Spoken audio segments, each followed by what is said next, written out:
দর্শক বন্ধুরা, রেপ স্পোর্টসের পর্দায় আপনাদের সকলকে আরেকবার স্বাগত। আমি রাহুল আর আমার সাথে রয়েছে সোমনাথ। আর এই মুহূর্তে আমরা রয়েছি যুবভারতী সংলগ্ন ট্রেনিং গ্রাউন্ডের ঠিক পাশে।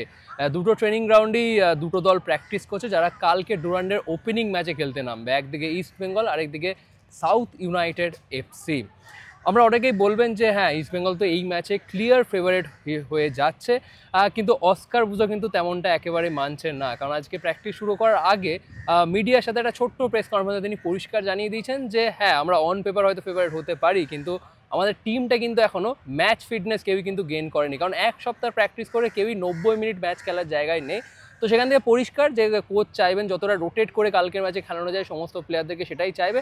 অবভিয়াসলি তার হাতে লিমিটেড অপশনই থাকবে, 5টা সাবস্টিটিউশন অপশনই থাকবে, কিন্তু কোচ একেবারেই হালকা নিচ্ছে না। সাউথ ইউনাইটেড এফসি খুব একটা পরিচিত নয় আপনাদের কাছে এই নামটা, কারণ ইন্ডিয়ার টপ কম্পিটিশন আমরা সেভাবেই সাউথ ইউনাইটেডকে দেখিনি। আই লিগ 2তে তারা খেলেছেন ঠিকই, কিন্তু এখন তারা বেঙ্গালুরুর টপ ডিভিশন বিডিএফএ টপ ডিভিশনে খেলছে। ঠিক যেমন আমাদের কলকাতার সিএফএল, ঠিক তেমন ব্যাঙ্গালোরের হচ্ছে বিডিএফএ ডিভিশন, সেখানে খেলে সাউথ ইউনাইটেড এফসি। তাদের জন্য একটা বড় চ্যালেঞ্জ, কারণ কোনো সেরকম পরিচিত নাম নেই এই টিমটার মধ্যে যাদেরকে আমরা চিনি না। আইএসএল অভিজ্ঞ কোনো ফুটবলার রয়েছে না, কোনো সিনিয়র ফুটবলার রয়েছে, কাউকে আমরা সেভাবে চিনি না। সুতরাং প্রত্যেকটা ফুটবলারের জন্য কাল কিন্তু একটা বড় মঞ্চ, দেশের টপ কম্পিটিশন ডুরান্ড কাপের মতন মঞ্চে তারা সুযোগ পাচ্ছে খেলার ইস্ট বেঙ্গলের বিরুদ্ধে। সুতরাং সবাই কিন্তু কালকে মরিয়া হয়ে উঠবে ইস্ট বেঙ্গলের এগেনস্টে নিজেদের সেরা পারফরমেন্সটা তুলে ধরবার। এই ভিডিওতে আমরা আলোচনা করবো দুটো দল আজকে প্র্যাকটিসে কী কী করলো, অস্কার বুজো প্রেস কনফারেন্সে কী কী বললেন, আর ইস্ট বেঙ্গলের সম্ভাব্য একাদশ ঠিক কেমন হবে কালকের ম্যাচে। আর সেটার জন্য আমি প্রথমে সোমনাথের কাছে চলে যাবো। সোমনাথ, প্রথমে একটু ইস্ট বেঙ্গলের প্রবাবল প্লেইং ইলেভেনটা নিয়ে একটু আলোচনা করা যায়, কারণ সেটা জানতে সকলে মুখিয়ে রয়েছে। মরশুমের প্রথম ম্যাচ সিনিয়র দলের, কেমন মনে হচ্ছে হতে পারে অস্কার বুজনের প্লেইং ইলেভেন?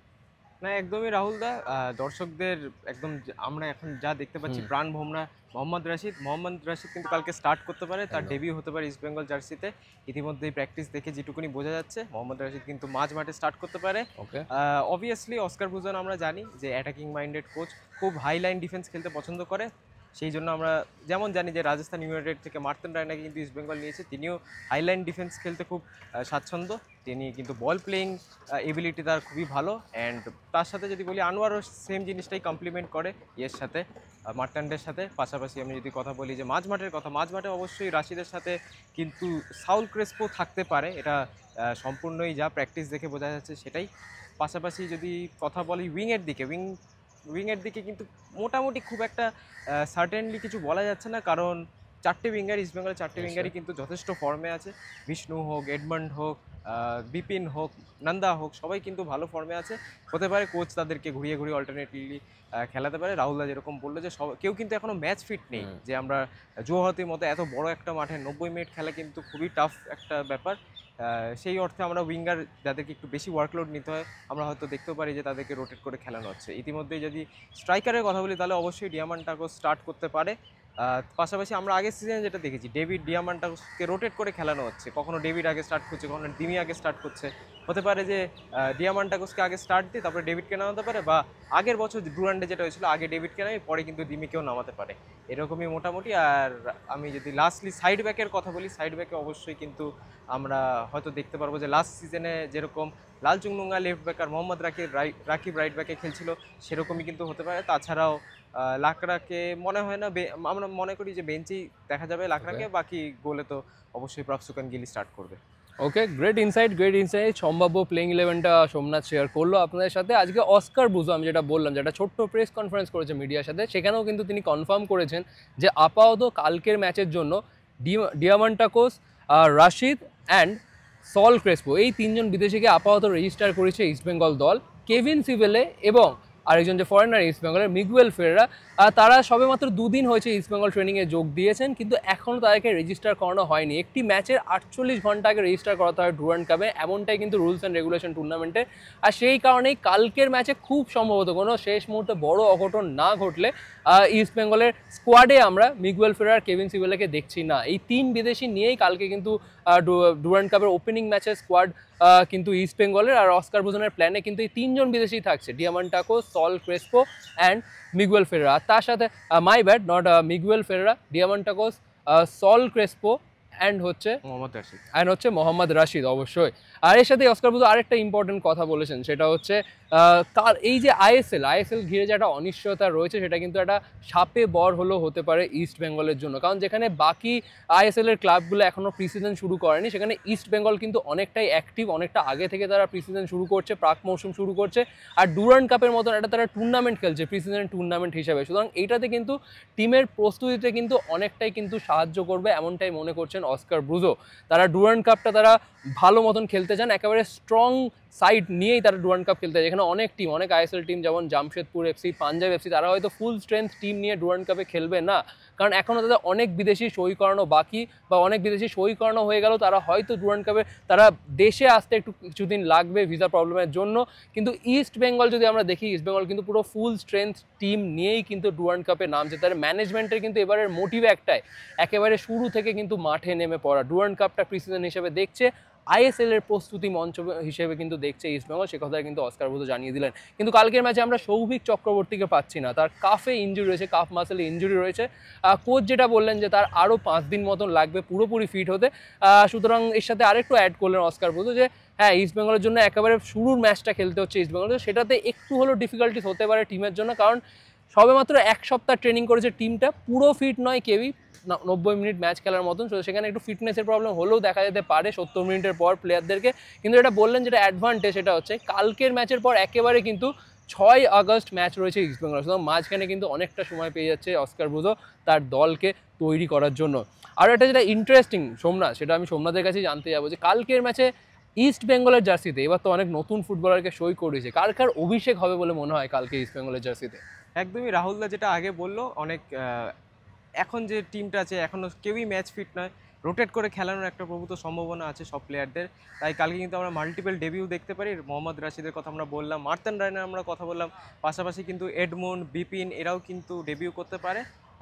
আর আপনারা যেমন জানেন যে মিগুয়েল ফিগুয়েরা এবং কেভিন সিবিলি কিন্তু এখনও রেজিস্টার্ড নয় ইস্টবেঙ্গলে অস্কার বুজনের অ্যাকর্ডিং। তো সেই অর্থে এই 4 জনকে আমি মোটামুটি দেখছি ডেবিউ করতে। পাশাপাশি বেঞ্চে অবশ্যই রামসাঙ্গার মতো প্লেয়াররাও থাকবে যারা নতুন দলে যোগ দিয়েছেন। ইতিমধ্যেই বেশ এক্সাইটিং একটা ম্যাচ হতে চলেছে কালকে।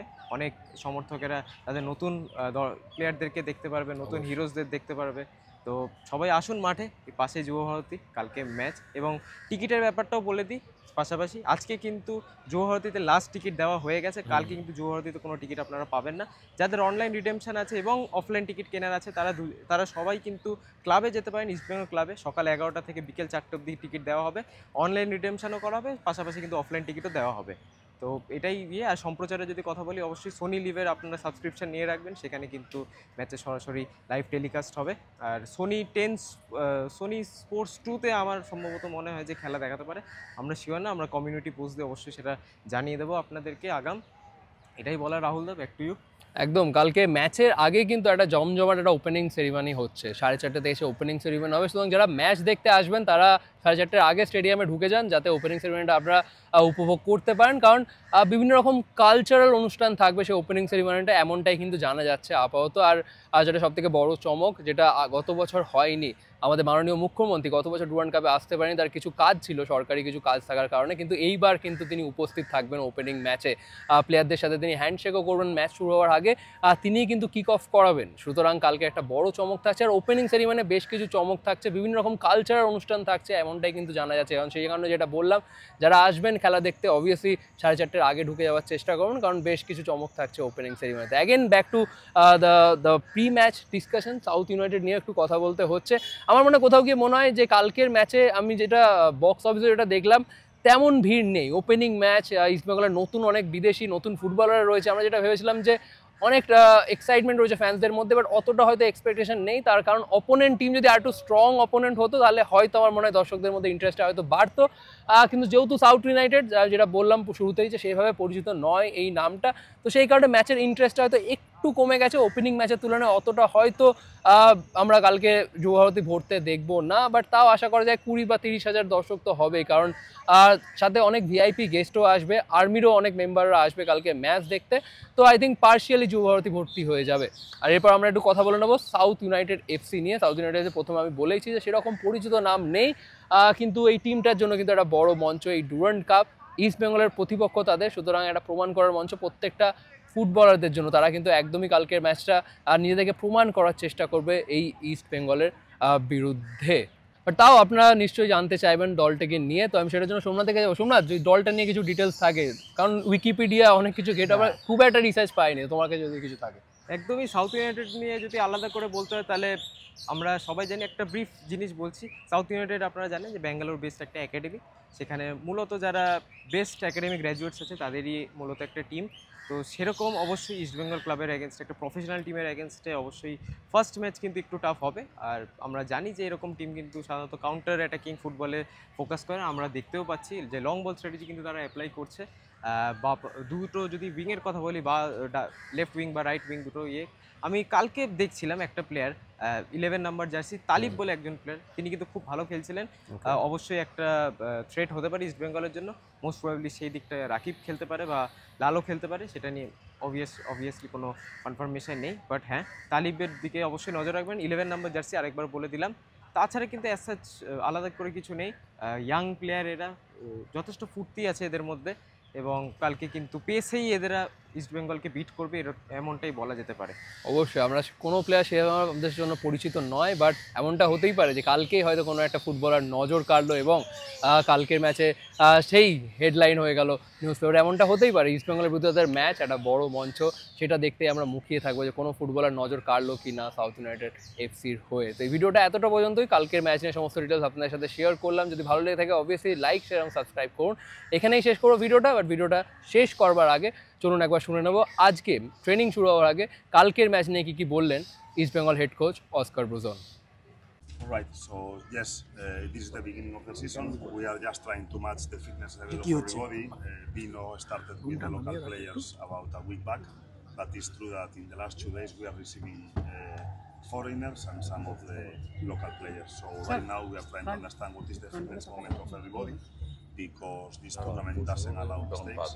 It's a group stage of 3 teams where only the top team will progress in the competition, so it's about understanding who is ready for that, and also how to progress during the 90 minutes of the game of tomorrow. We are playing the opening game, which is a big honor for us, especially in the Duran Cup, a tournament that is known all around the world for being the oldest tournament in Asia. So what we are trying to understand is the situation of the players, and tomorrow try to make a competitive team, because South United is having a lot of young players, a lot of energy. They are practicing for more time than us.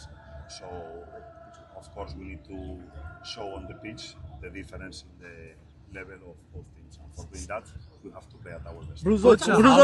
We have, if you make me this question throughout the season, I would tell you that we are a superior team.